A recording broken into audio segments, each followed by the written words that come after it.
We see two forces converging in online video. There's been a digital-led acquisition of online video, which in many ways is almost like a form of rich media. It's digital budgets that are looking for more engaging, higher impact ways to work with consumers. And that's been interesting in a relatively large business.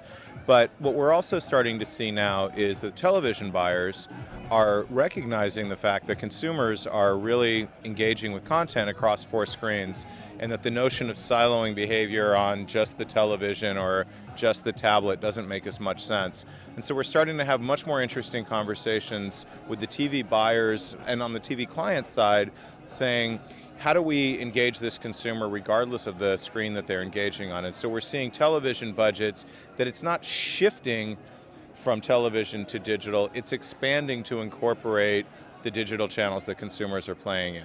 And we're playing on both sides of that fence, looking at how we can bring data, technology, analytics into both of those marketplaces and help make them work better for those buyers.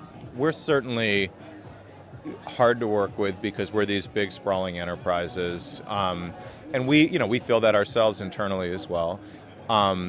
And publishers, I've been a publisher for a big part of my career as well. I've been on both sides of it, and it's definitely difficult sort of saying, look, I want to make myself as attractive and easy to work with as I possibly can to fit into how you work, and then you find out, well, how we work might be different in 3 cities, let alone 3 countries and the rest. So I think what's happening is that across the board there's a recognition that the people who have the ability to invest in great content, and certainly in video, there's a real investment involved in producing original material and being able to scale that.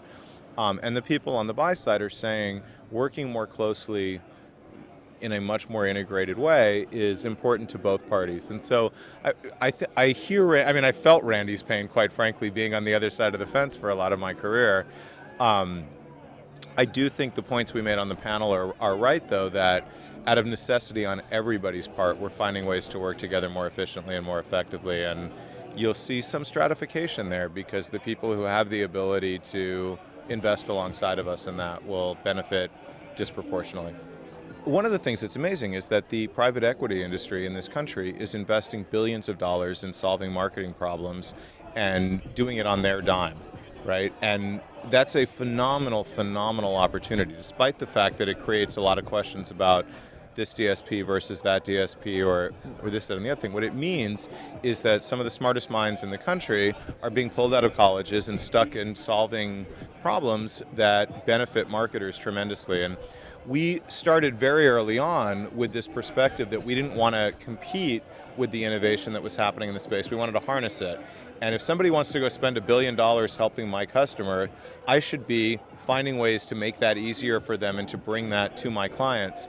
So our whole strategy has been to be a systems integrator and to look at all of that innovation not as a point of friction, but as a funded elsewhere massive pool of innovation that gives me access to tremendous new opportunities. Really extrapolate to the whole network and to the whole territories. So front is leveraging client relationship, diversification, client retention, and acquisition.